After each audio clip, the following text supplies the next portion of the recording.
Hare Krishna, Krishna Krishna, Hare Hare, Hare Rama, Rama Rama, Hare Hare. மீண்டும் நம்ம எல்லாரும் கிருஷ்ணருடைய லீலைகளை கேட்கறதுக்காக ஒன்று கூடியிருக்கும். பிஃபோர் ஐ ஸ்டார்ட், கிருஷ்ணா புக்லேயே ப்ரோபாட் ஒரு இன்வெகேஷனுக்கு ஒரு அழகான ஒரு சாங் கொடுத்துருக்காரு, ஒரு ப்ரேயர் கொடுத்துருக்காரு. ஸோ அந்த ப்ரேயரை கூட நம்ம படிச்சிடலாம். அது இன்ட்ரொடக்ஷனில் இருக்குது கிருஷ்ணா புக்கில். Krishna Krishna Krishna Krishna Krishna Krishna Krishna Hey Krishna Krishna Krishna Krishna Krishna Krishna Krishna Hey Krishna Krishna Krishna Krishna Krishna Krishna Rakshamam Krishna Krishna Krishna Krishna Krishna Krishna Pahimam Rama Raghava Rama Raghava Rama Raghava Rakshamam Krishna Keshava Krishna Keshava Krishna Keshava Pahimam Krishna Keshava Krishna Keshava Krishna Keshava Pahimam. Krishna, the Supreme Personality of Godhead, and today is chapter 2, part number 2, and I will be reading, continuing from yesterday. After this arrangement, என்ன arrangement? Devaki தாயார் கருவலை இருக்கிற பலராமரை transfer பண்ணி யார் கருவுக்கு? ரோஹிணி தாயார் கருவுக்கு போயிட்டாங்க. From Devaki to ரோஹிணிக்கு வந்து Balaraman transfer பண்ணிட்டாங்க. இந்த அரேஞ்ச்மெண்ட் முடிஞ்சிருச்சு. After this arrangement is done, the Supreme Personality of Godhead, Kṛṣṇa, Paramapurusha Bhagavan Kṛṣṇa, who's always ready to place his full potency in his unalloyed devotees. பாருங்க, ரொம்ப அழகா சொல்லியிருக்காங்க. Krishna is always ready to place his full potency is unalloyed devotees. அவரோட தூய பக்தர்கள் மேலே அவரோட அகில சக்திகளையும் அவர் வந்து அவர் தூய பக்தர்களுக்கு கொடுக்க எப்பயுமே வந்து ரெடியா இருப்பாரா. Entered as the Lord of whole creation within the mind of Vasudeva. இந்த அத்தியாயத்தை நல்ல காது கொடுத்து கேட்க வேண்டும் நான் வந்து ரிக்வெஸ்ட் பண்றேன். ஏன்னா பகவான் எப்படி அவதரித்தாருன்னு நிறைய மிஸ்கன்செப்ஷன் நம்ம மைண்ட்ல இருக்கு. அது எல்லாம் இந்த சாப்டர் வந்து நம்மளை டிஸ்பெல் பண்ணிக்கிறோம். நான் முதல் படிக்கிறேன், அப்புறமா நான் இதை டீப்பா நான் எக்ஸ்பிளைன் பண்ண போறேன். Okay, after this arrangement, the Supreme Personality of Godhead Kṛṣṇa, who is always ready to place his full potency in his unalloyed devotees, entered as Lord of the whole creation within the mind of Vasudeva. It is understood in this connection that Lord Kṛṣṇa first of all situated himself in the unalloyed heart of Devaki. He was not put into the womb of Devaki by seminal discharge. The Supreme Personality of Godhead, by his inconceivable potency, can appear in any way. It is not necessary for him to appear in ordinary way by seminal injection within the womb of a woman. When Vasudeva was sustaining the form of the personality of Godhead within his heart, he appeared just like glowing sun, whose shining ray was always unbearable and scorching to the common man. The form of the Lord situated in the pure unalloyed heart of Vasudeva, it is non-different from the original form of Kṛṣṇa. The appearance of form of Kṛṣṇa anywhere and specifically within the heart is called Dhama. Dhama does not refer to Kṛṣṇa's form, but his name, his form, his qualities, and his paraphernalia. Everything become manifested simultaneously. Thus, the eternal form of the Supreme Personality of Godhead with full potency was transferred from the mind of Vasudeva to the mind of Devaki, exactly as the setting sun rays are transferred to the moon rising in the east. Kṛṣṇa, the Supreme Personality of Godhead, entered the body of Devaki from the body of Vasudeva. He was beyond the condition of the ordinary living entity. When Kṛṣṇa is there, it is understood that all his planetary expansion, such as Narayana, the incarnation like Lord Nrsimha, Varaha, are with him. They are not subjected to condition of material existence. In this way, Devaki became the residence of the Supreme Personality of Godhead, who is one without a second and the cause of all creation. Devaki became the residence of the Absolute Truth. But because she was within the house of Kṛṣṇa, she looked just like a suppressed fire or like misused education. When fire is covered by the wall of a pot or kept in jar, the illuminating ray of fire cannot be very much appreciated. Similarly, misused knowledge which does not benefit people in general is not very much appreciated. So Devaki was kept within the prison wall of Kṛṣṇa's palace, and no one could see her transcendental beauty which resulted from conceiving the Supreme Personality of Godhead. Kṛṣṇa, however, saw the transcendental beauty of his sister Devaki, and he at once concluded that the Supreme Personality of Godhead has taken shelter in her womb. She had never looked so wonderfully beautiful. He distinctly understood that there was something wonderful within the womb of Devaki. In this way, Kṛṣṇa became perturbed. He was sure that the Supreme Personality of Godhead would kill him in the future and that he has come now. Kṛṣṇa began to think, what is to be done with Devaki?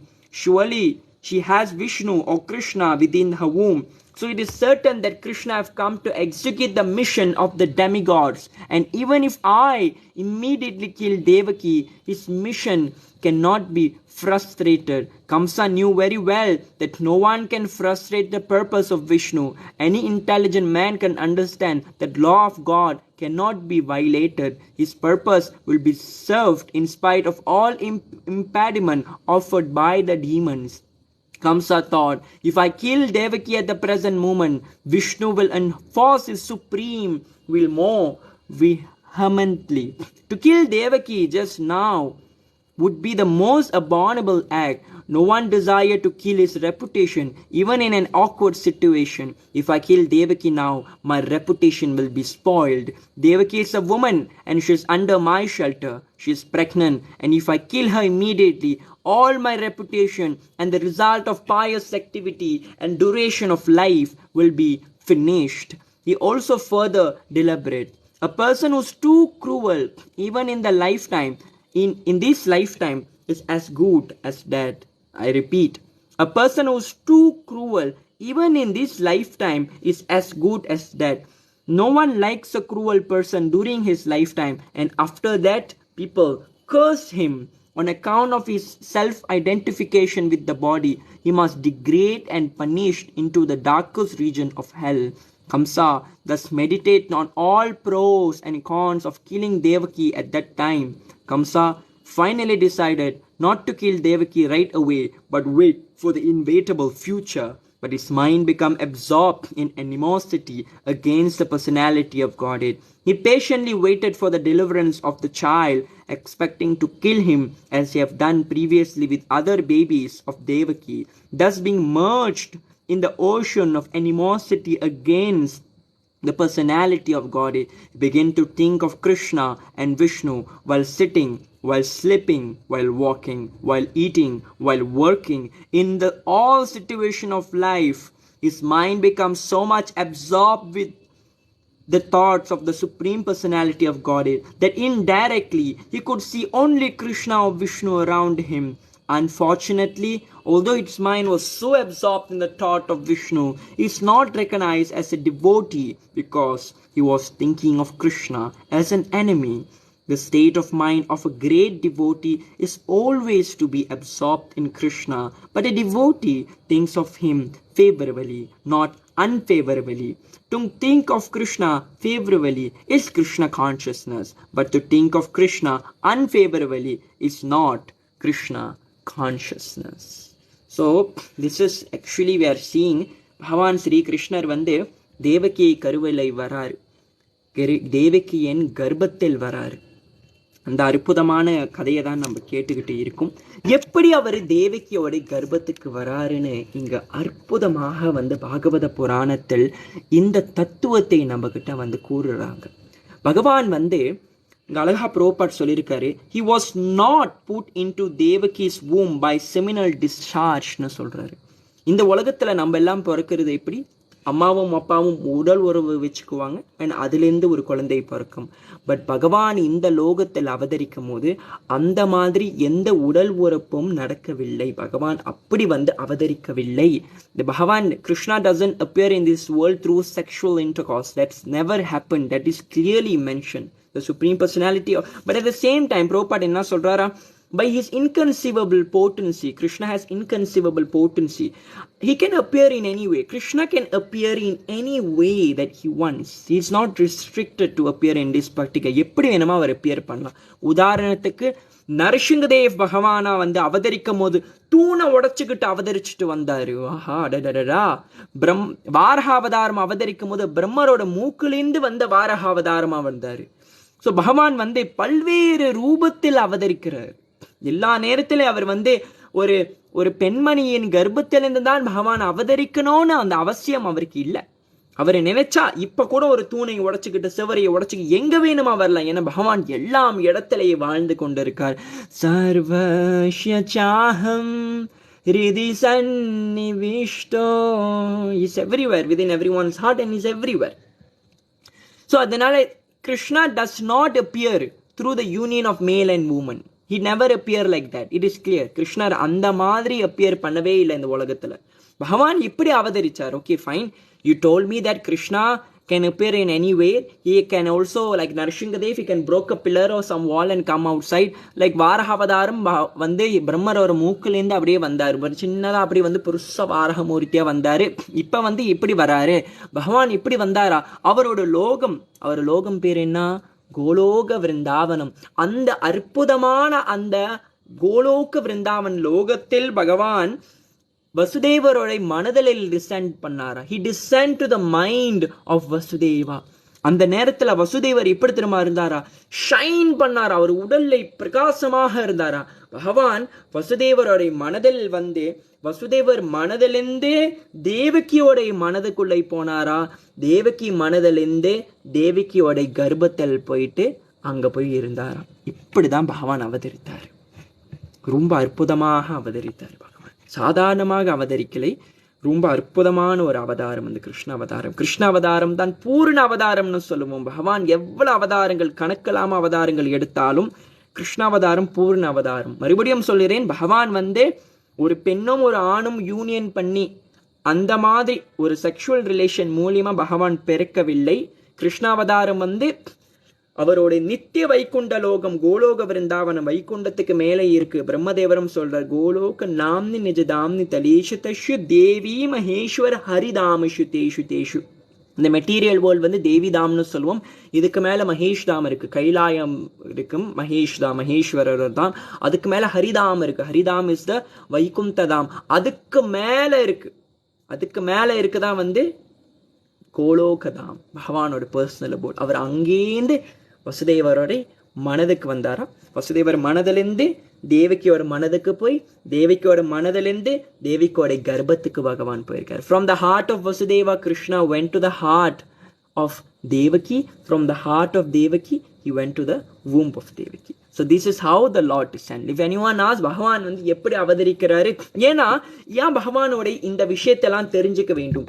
இப்ப வந்து ரொம்ப இம்பார்ட்டன்டா நம்மளுக்கு வந்து பகவான் என்ன சொல்றாரா, கிருஷ்ணர் என்ன கீதையில சொல்றாரா, ஜென்ம கர்மஸ்ட மேதிவ்யம் யோ வித்வி தத்வதஹ த்யுக்த தேகம் புனர்ஜன்மான்னு சொல்றாரு.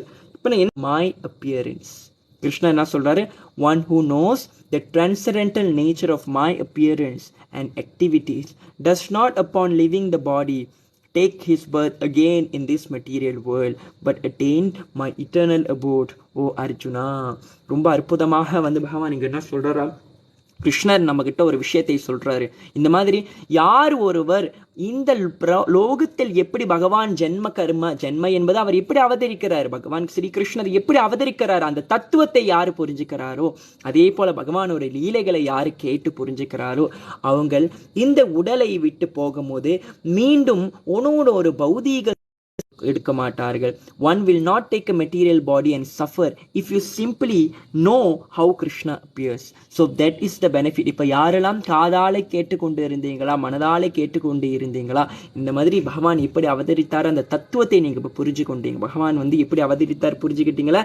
So for all of you who heard this, you will not take a material body. இதுக்கப்புறம் உங்களுக்கு பிறவியே இல்லை. நீங்கள் இதோடு பகவான் ஒரு திருவடிக்கு நீங்க போய் அடைஞ்சிருவீங்கன்னு நான் சொல்லவில்லை.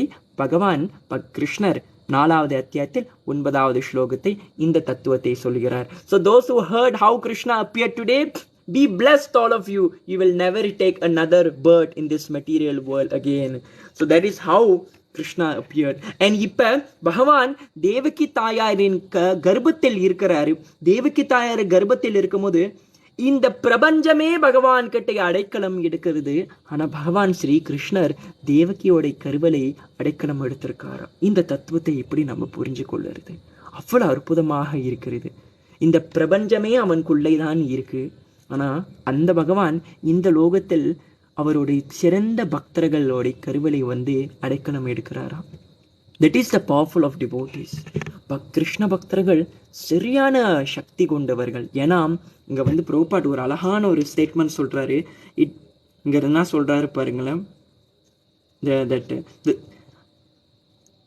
The Supreme Personality of Godhead Kṛṣṇa, who is always ready to place his full potency in his unalloyed devotees. அவர் ரெடியா இருப்பார். பகவான் ஸ்ரீ கிருஷ்ணர் எப்பயுமே அவரோட அகில சக்திகளும் அவரோட தூய பக்தர்கள் மேல இன்வெஸ்ட் பண்றதுக்கு ரெடியாவே இருந்துகிட்டு இருப்பாரா. அதனாலதான் பக்தர்கள் பகவானை யாருமே கட்டுப்படுத்த முடியாது. பகவான் யாருமே கட்டுப்படுத்த முடியாது. யாருமே அவன் அசைக்க முடியாது. பகவான் ஸ்ரீ கிருஷ்ணரை யாருமே கண்ட்ரோல் பண்ண முடியாது. He is beyond everything. அவருக்கு சமமா யாருமே இல்லை, அவருக்கு மேல யாருமே இல்லை. பகவத்கீதால அழகாக சொல்றாரு, there is no truth superior to me Arjuna. எனக்கு மேல எந்த உண்மையே இல்லை. நான் தான் அந்த பரதத்துவம், the supreme absolute truth. நான் ஒண்டிதான் பகவான் ஸ்ரீ கிருஷ்ணர் கீதையிலே சொல்றாரு. ஆனா பகவான் ஒரு விஷயத்துல மட்டும்தான் அவரை கட்டுப்படுத்த முடியுமா, தூய பக்தி.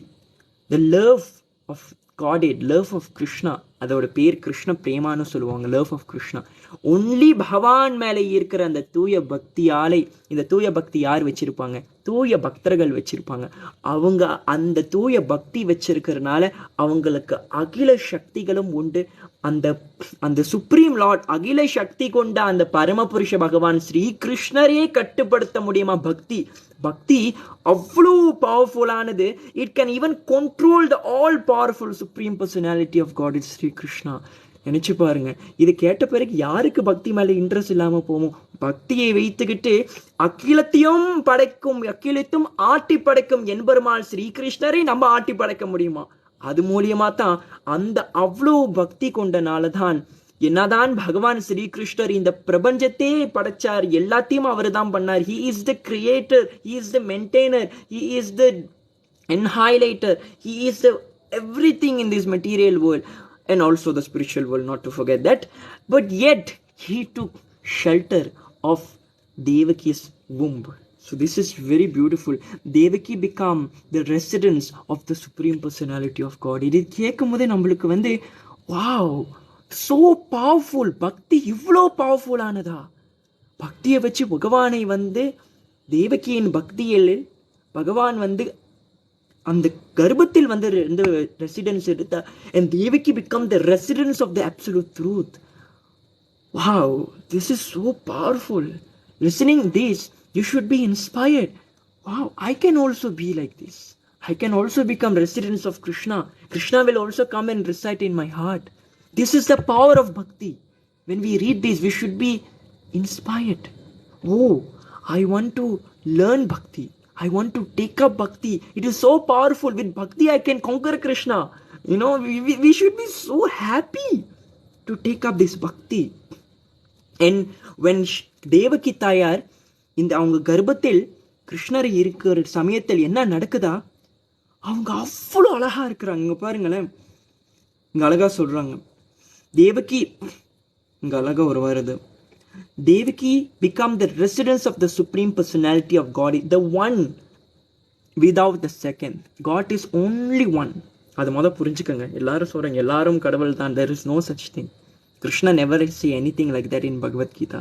Krishna clearly say in Bhagavad Gita, கடவுள்னு ஒருத்தர் இருந்தா ஏகோ தேவோ தேவகி புத்திர ஏவ. There is only one God, and that is only the supreme personality of God is Sri Krishna. Everyone accepts this. ஆதி சங்கராச்சாரியார் அவரே கீத மகாத்மியால கடைசி ஸ்லோகத்தில் சொல்றாரு, ஏகோ தேவோ தேவகி புத்திர ஏவோ. He also accepts. Madhavacharya accepts this. Ramanujacharya accepts this. All the acharyas, Nimbarka Swami, Vishnu Swami, all the Vaishnavacharyas are actually accepting this fact. And even both in the Shrutis, in the Vedic books, and also in the Smritis, which are supplementary of the Vedic book, accept the fact that Krishna is the supreme personality of Godhead, and he is the only one God. Even Brahmadevar, நம்மளோட whole creation of the material பிரம்மதேவர் பண்றது. பிரம்மரோட அப்பா தான் Narayanan, and Narayana is expansion of Krishna, and even Brahma have accepted. ஈஸ்வரஹ பரம கிருஷ்ணா சச்சித் ஆனந்த விக்கிரஹ அநாதிராதிர் கோவிந்த சர்வ காரண காரணம். பிரம்மதேவர் அற்புதமாக சொல்றாரு, ஈஸ்வர பரம கிருஷ்ண. அந்த பரம ஈஸ்வரனா யாரு? கிருஷ்ணா. அவர் ஒரே வார்த்தை, வேற எந்த வேர்டும் அவர் யூஸ் பண்ணல. பிரம்ம சம்ஹிதால அற்புதமாக ஸ்லோகம் 5வது அத்தியாயத்தில் ஸ்லோகத்தில் சொல்றாரு, அந்த பரம புருஷன் ஒருத்தனா, அந்த பரமேஸ்வரன், பரம ஈஸ்வரன், ஈஸ்வர பரம கிருஷ்ண. அவனோட உடல் என்ன உடல்? சச்சித் ஆனந்த விக்கிரக. அவன் சச்சித் ஆனந்த விக்கிரகம். அவன் ஒரு விக்கிரகம், அவனுக்கு ரூபம் இருக்கு. பகவான் தெய்வம் அரூபம் இல்லை. தெய்வத்துக்கு ரூபம் இல்லாதது அந்த மாதிரி எந்த ஐடியா இல்லை. ஒன்லி ஃப்ரஸ்ட்ரேட்டட் பீப்புள் மட்டும் தான் தெய்வத்துக்கு ரூபம் இல்லைன்னு சொல்லிக்கிட்டு இருப்பாங்க. ஏன்னா இந்த உலகத்துல அவங்க வாழ்ந்துகிட்டு இருக்கும் போது அவங்க பாக்குறாங்க, இந்த உடல், இந்த ரூபம், இந்த உடல் இருக்கு, இந்த உடலுக்கு ஒரு ரூபம் இருக்கு, அதனால அவங்க சஃபர் பண்ணிக்கிட்டு இருக்காங்க. அப்பனா பகவானுக்கு கண்டிப்பா ரூபம் இருந்தா அவனும் சஃபர் பண்ணுவான். ஸோ அதனால அவன் அரூபம். ஒன்லி ஃப்ரஸ்ட்ரேட்டட் பீப்புளோட பிலாசபி தான் இது. தெய்வத்துக்கு ரூபம் இல்லை. பட் ஆக்சுவலி அவனோட ரூபம் சச்சித் ஆனந்த விக்கிரக. அப்பனா என்ன அர்த்தமா? சத் என்பது அவனோட ரூபம் நித்தியமான ரூபம். இதே தான் பகவான் ஸ்ரீகிருஷ்ணர் கீதையிலும் சொல்றாரு. ஏன்னா அவனோட ரூபம் நித்தியமான ரூபமா? ஏன்னா அவன் ரூபம் மாற மாட்டான். கிருஷ்ணர் பிறவியும் ஜென்மம் மிருத்யு ஜதா வியாதி. He doesn't die, he doesn't take birth, he doesn't suffer. Krishna is eternal, he lives forever, he never dies. Therefore நம்மளும் நித்தியமானவர்கள். கிருஷ்ணர் நித்யோ நித்யானானாம். கிருஷ்ணர் நித்தியமானவர், ஆனா நம்மள நித்யானான். we are also eternal. ஆனா நம்ம இப்ப இந்த பௌதீக சரீரம் இருக்கும். இந்த பௌதீக சரீரம் எத்தனை நாள் இருக்க போற? இந்த சரீரம் எந்த நேரத்துல வேணுமோ அந்த சரீரம் அழிஞ்சு போயிடும். நம்ம புரிஞ்சுக்க வேண்டிய தத்துவம், நம்ம உடல் இல்லை, ஆத்மா. அது புரிஞ்சுக்க வேண்டும். இது யாராச்சும் இறந்து போயிட்டாங்க, இந்த தத்துவத்தை அப்பதான் நல்லா புரியும். ஏன்னா அவங்க படுத்து கிடப்போம், நம்ம உட்காந்து உப்பாரி வச்சு அழுந்துகிட்டு இருப்போம். யாருக்கு அழுந்துகிட்டு இருக்கும்? நம்ம கூட வாழ்ந்தவர் அங்கதான் படுத்துக்கிட்டு இருக்கிறாரு, ஆனா அங்க அழுந்துகிட்டு இருப்போம். யாரோ போயிட்டான், அவன் போயிட்டான். யாரு போயிட்டான்? அவன் அங்கதானே இருக்கான் அப்படின்னு யோசிக்கலாமே. ஆனா அப்பனா இவ்வளவு நாள் அந்த பர்சனை தான் நம்ம ஐடென்டிஃபை பண்ணிக்கிட்டு இருந்தோம். ஆனா the moment he dies we know that actually the soul is the person who is reciprocating. So இந்த உடல் நம்மளும் நித்தியமானவர் தான். ஆனா பகவான் பரம நித்தியமானவர். அவர் எந்த சமயத்திலையும் உடல் மாற்ற மாட்டார். அவர் நித்தியமாக சத் சித் என்பது அவர் பூர்ண ஞானம் கொண்டவர். ஃபுல் நாலேஜ் இருக்கு பகவான். ஆனந்த, அவன் உடல் முழுக ஆனந்தமான ஒரு உடல். நம்ம பாருங்க, நம்மளோட உடல் அசத். ஏன் அசத்?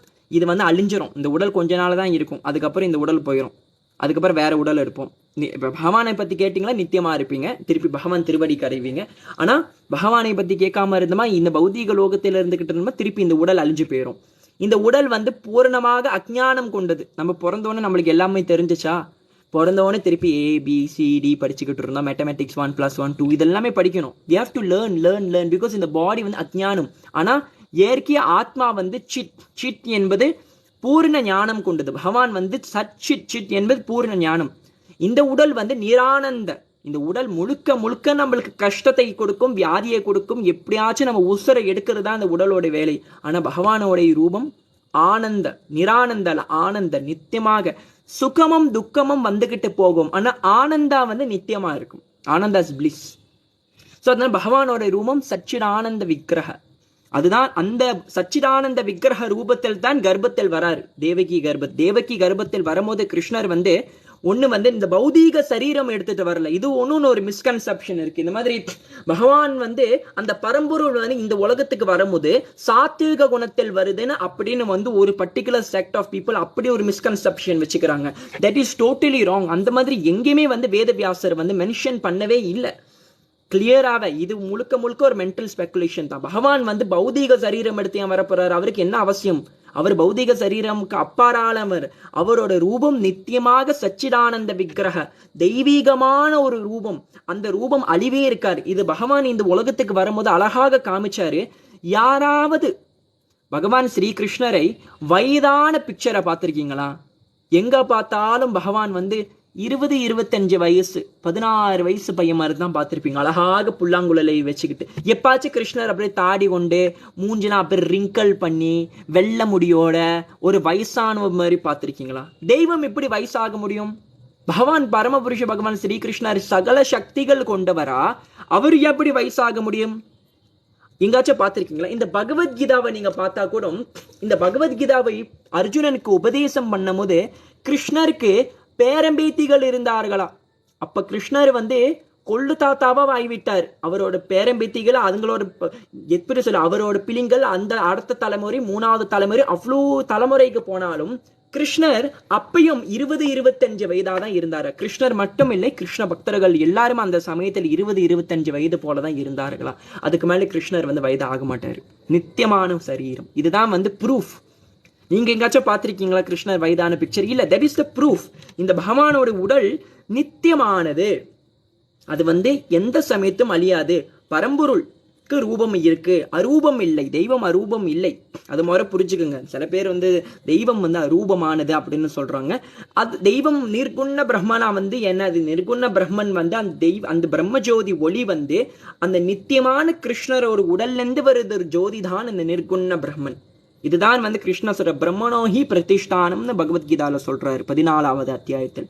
இந்த ஜோதி, இந்த உடல் என்னோடைய இந்த பிரம்மஜோதி, இந்த ஜோதின்னு சொல்றோம். தெய்வம் அரூபம் நிர்குண பிரம்மன் வந்து that is a type of, that is also aspect of absolute truth. பரம்பொருளோட ஒரு எஸ்பெக்ட். பரம்பொருளை 3 வகையாக புரிஞ்சுக்கலாம்.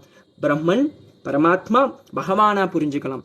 ஆனா பக்தர்களை தான் இந்த 3மே பூரணமாக புரிஞ்சிருப்பாரு. சில பேர் பிரம்மனை மட்டும் புரிஞ்சுக்குவாங்க, மீதி 2 அக்செப்ட் பண்ண மாட்டாங்க. சில பேர் பரமாத்மாவை மட்டும் புரிஞ்சுக்குவாங்க, பரமாத்மா பிரம்மனை புரிஞ்சு பகவானை அக்செப்ட் பண்ண மாட்டாங்க. So in these way different people have different understanding.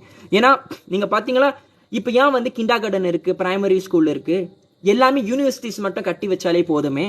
இதுக்கு there is a necessity for us to have primary school, அப்புறம் வந்து second primary kinda garden, primary school, secondary school, அப்புறம் யூனிவர்சிட்டி பார்த்தா கூட ப்ரீயூ, ஃபவுண்டேஷன், அதுக்கப்புறம் பட டிகிரி, மாஸ்டர்ஸ், பிஹெச்டி அப்படின்னு ஏன் வருது? ஏன் ஒன்லி பிஹெச்டி மட்டும் வந்து வைக்க வேண்டியது தானே? ஏன்னா நம்ம எல்லாரும் படிப்படியாக வந்து வளர்ந்துகிட்டு இருக்கும், ஸ்டெப் பை ஸ்டெப். அதனால தேர் a different path. So many different paths are there. It is just so that you are gradually evaluating yourself one by one. Some people nirguna brahmane புரிஞ்சுக்குவாங்க. They are almost there. They expect ஒரு அளவுக்கு பரம்பொருள் இருக்கிறாங்க, அந்த மாதிரி 25% are there. அதுக்கப்புறம் சில பேர் வந்து பரமாத்மாவை புரிஞ்சுக்குவாங்க. ஆனா அல்டிமேட்லி யார் பகவானை புரிஞ்சுக்கிறாங்களோ they are the post graduate of the Vedic studies, the ultimate. ஏன்னா வேதவியாசர் கடைசி கன்க்ளூஷனில் அவர் இதுதான் பகவானை பத்தி தான் பேசுறாரு. அவர் வந்து வேடத்துல வந்து அந்த வேடத்துல ஞான கண்டத்துல வந்து 108 உபனிஷத்தை எழுதினார். அதுல எல்லாம் பிரம்மானை பத்தி பேசினாரு, கொஞ்சம் அங்க பரமாத்மாவை பத்தி பேசினாரு. ஆனா அவர் கடைசி கன்க்ளூஷனை கொடுக்க வந்து பகவானை பத்தி கொடுத்தாரு. So it is actually, it's a very high subject matter. When you're talking about Kṛṣṇa, we are talking about a very, very exalted subject matter. It is not very easily understand. If you feel you're not understand, it is normal. Don't feel bad. Gradually you will understand. Just chant Hare Kṛṣṇa. இப்பொழுது பகவானுடைய நாமம் Hare Kṛṣṇa, Hare Kṛṣṇa, Kṛṣṇa Kṛṣṇa, Hare Hare, Hare Rama, Hare Rama, Rama Rama, Hare Hare. இந்த பகவானுடைய திருநாமத்தை இப்பொழுதும் சொல்லிக்கிட்டு இருங்க. Because we may not able to have that very exalted intelligence to accept this, but we are trying to accept something, because we are the Vedic scriptures are vast. It's meant for all type of people, but the cream is given in this Bhagavata Puranam, which is actually we are reading now. So இப்ப தேவகி தாயார் வந்து அந்த கருவலை, தேவகி தாயாரோட கர்ப்பத்துல பகவான் அடைக்கலம் எடுக்கும்போது தேவிக்கு தாயார் was so beautiful. And Kamsan இதை பார்க்குறான். கம்சன் இதை பார்க்கும்போது கம்சனுக்கு நல்லா தெரியுது, she become so beautiful because Vishnu Krishna அவரோட கருவலை இருக்கான். இப்போ கம்சன் யோசிக்கிறான், இப்பவே நான் தேவிக்கியை கொள்ளலாமா அப்படின்னு. But he knows if you kill Devaki now that will be, if you kill Devaki now what will that be? Krishna will இப்பவே வந்து என்னாச்சும் பண்ணிடுவார். பிகாஸ் என்னதான் வந்து அசுரர்கள் வந்து வேற பிளான் பண்ணாலும் they can never put frustrated to the plan of Krishna. So இந்த மாதிரி நிறைய ப்ரோ அண்ட் கான்ஸ் யோசிச்சு பிறகு then finally he decided that he will not kill Devaki and just wait it. So and கம்சாவோட கான்ஷியஸ்னஸை பற்றி இங்கே பேசுவோமே. கம்சாவோட கான்ஷியஸ்னஸ், கம்சா அவனுக்கு தெரிஞ்சிருச்சு அவனை கொல்ல போறவன் தேவிக்கோட கருவலை இருக்கிறான், கர்ப்பத்தில் இருக்கிறான், மகாவிஷ்ணு கிருஷ்ணர் இருக்கிறார் அங்க. ஸோ அவன் வந்து எல்லா நேரத்தில் அவன் வந்து பயந்து கொண்டு இருக்கிறான், இந்நேரத்திலையுமே நீ வந்து சாவடிச்சிருவாரு. So he was so absorbed thinking about Krishna. சாப்பிடும் போது, தூங்கும் போது, உட்காரும் போது, நடக்கும் போது, வேலை செய்யும் போது, பறக்கும் போது, எல்லா நேரத்திலையும் கம்சன் கிருஷ்ணா கிருஷ்ணா கிருஷ்ணா கிருஷ்ணான்னு இருந்துகிட்டு இருந்தான். ஆனா ஆச்சாரியார்கள் சொல்றாங்க, வைஷ்ணவ ஆச்சாரியார்கள், இது வந்து கிருஷ்ண உணர்வு இல்லைன்னு சொல்றாங்க, இது கிருஷ்ண பக்தி இல்லைன்னு சொல்ற. கிருஷ்ண பக்தி என்பது என்ன? பூர்ணமாக கிருஷ்ணரை நினைத்து கொண்டு மனதாலில் be absorbed in the consciousness of Krishna is Krishna consciousness. Well, Kamsa was absorbed in Krishna, but why they are telling இவன் பக்தர் இல்லை, இவன் பக்தர் கேட்டகரிக்கு இவனை எடுக்க முடியாதுன்னு சொல்றான். ஏன்னா அவன் கிருஷ்ணரை விரோதியாக நினைத்து கொண்டான், ஒரு எதிரியாக தான் நினைத்து கொண்டான், தவறே கிருஷ்ணரை ஃபேவரபிளி நினைக்கவில்லை. One who is a devotee of Krishna என்பது கிருஷ்ணரை ஃபேவரபிளி நினைக்கிறது, விரோதியாக நினைக்கிறது வந்து கிருஷ்ண பக்தி இல்லை. ஏன்னா கம்சன் விரோதியாக நினைச்சான். அதே சமயத்தில் பக்த பிரகலாதனும் கிருஷ்ணரை நினைத்து கொண்டார். ஆனால் அவர் எப்படி நினைத்தார்? கிருஷ்ணரை அருமைய வாழ்க்கை நண்பர், என் உயிர் நண்பராக கிருஷ்ணரை நினைத்து. He thought Krishna is the greatest well-wisher, the supreme personality, the lord of all the creation, the lord of my lord. In that way பிரகலாதனும் கிருஷ்ணரை நினைத்து கொண்டு இருந்தார், கம்சனும் கிருஷ்ணரை ரெண்டு பேருமே was absorbed in Krishna. But Prahlada was recognized as the greatest devotee of Krishna. Meanwhile, Kamsa was not recognized as devotee because he was not thinking about Krishna favorably. Favorably Krishna நினைக்கணும். So this is what we can learn, and we should also pray that we should come to that point to think of Krishna favorably, because some of us are just envious of Krishna. Oh, எதுக்கு கிருஷ்ணருக்கு நான் நைவேத்தியம் பண்ணணும், ஏன் கிருஷ்ணா கிருஷ்ணா, ஏன் மற்ற சாமியெல்லாம் முடியாதா? So there are people like that who are envious of Krishna. They cannot accept Krishna. They just feel, why Krishna, why Krishna? அவன்தான் பரமபுருஷ பகவான். நம்ம எல்லாம் அஜ்ஞானத்தில் வாழ்ந்து கொண்டு இருக்கிறோம். நம்மளுக்கு இந்த உண்மை தத்துவம் பகவத்கீதால வந்து முழுக்க எல்லாம் பேச்சுல இந்த ஒரு அற்புதமான ஒரு விஷயத்தை சொல்றாங்களாம். கிருஷ்ணர் எல்லாம் பேச்சுல பகவத்கீதால பார்த்தா ஸ்ரீ பகவான் வாச்ச, ஸ்ரீ பகவான் வாச்ச, ஸ்ரீ பகவான் வாச்ச. கிருஷ்ணர் தானே பேசுறாரு, கிருஷ்ண வாச்ச சொல்ல வேண்டியதானே. அர்ஜுனன் பேசும்போது அர்ஜுன வாச்ச, திருதராஷ்டிரன் பேசும்போது திருதராஷ்டிர வாச்ச, சஞ்சயன் பேசும்போது சஞ்சய வாச்ச. இப்ப கிருஷ்ணர் பேசும்போது மட்டும் யான் ஸ்ரீ பகவான் உவாச்சன்னு சொல்ல வேண்டும். யான் அந்த பகவான் அந்த வார்த்தை இங்க பாய்க்க வேண்டும். யான் கிருஷ்ணருக்கு அது ஒரு காரணம் இருக்கு. வேதவியாசர் வந்து மகாபாரத காவியத்தை எழுதும் போது, இந்த பகவத்கீதாக்கு வரும்போது, he never simply wrote Shri Bhagavan. He knew that Krishna is the supreme personality of God, is the absolute truth, the one without the second. Therefore he used this word பகவான். பகவான் என்பது பகவான், பாக் என்பது சகல ஐஸ்வர்யத்தை வைத்திருப்பவர் தான் பகவான். எல்லாம் ஐஸ்வர்யத்தை யார் வச்சிருக்காங்க? He is பகவான். So with that, it is very beautifully Prabhupada is telling here, to think of Krishna favorably is Krishna consciousness, but to think of Krishna unfavorably is not Krishna consciousness. Thus end the chapter 2 for now. We will continue. Chapter 2 is still there. We will take chapter 2 for 4 parts at least. So now I have concluded the reading of chapter 2 of Bhagavad Gita, and I will continue tomorrow again. part are concluded for now. So thank you everyone for joining, whoever joined today to listen about the pastime of Krishna. The benefit of you getting by hearing today's pastime is you will not take another birth. என்ன பலன் இந்த கதைகள் இன்னைக்கு கேட்கறனால, பகவானோட அவதார கதைகள் கேட்கறனால என்ன பலன்? நீங்க மீண்டும் இந்த பௌதீக லோகத்தில் பிறந்து கஷ்டப்பட மாட்டீர்கள். பகவானோட நித்திய பாசம், நித்திய கோலோக விருந்தாவனம், அவனோட திருவடியை இந்த வாழ்க்கையிலே அடைஞ்சிருவீர்கள். அதனால தினம்தோறும் வந்து கிருஷ்ணலீலைகளை கேளுங்கள். கேட்க கேட்க கேட்க ஒரே வழிதான் நம்ம மனதில் தூய்மையை ஆக்குறது. பகவானோட இந்த வாழ்க்கை சரித்திரத்தை, இந்த அற்புதமான லீலைகளை காதால எவ்வளவு கேட்கிறோமோ பகவான் நம்ம மனதில் போயிட்டு இந்த அழுக்குகளை தூயப்படுத்தி நம்மளை தூய பக்தர்களாக பகவான் ஸ்ரீ கிருஷ்ணர் நம்மளை மாற்றுவார். அதனாலே இந்த அற்புதமான சேவை பகவான் பக்தர்களுக்கு பண்றார். பக்தர்களை தூய்மையாக்குறார். எப்படி தூய்மையாக்க முடியும்? எவன் ஒருவன் கிருஷ்ணலீலையை கேட்கிறானோ அவருக்கு தான் தூய்மையாக்க முடியும். So next 15 minutes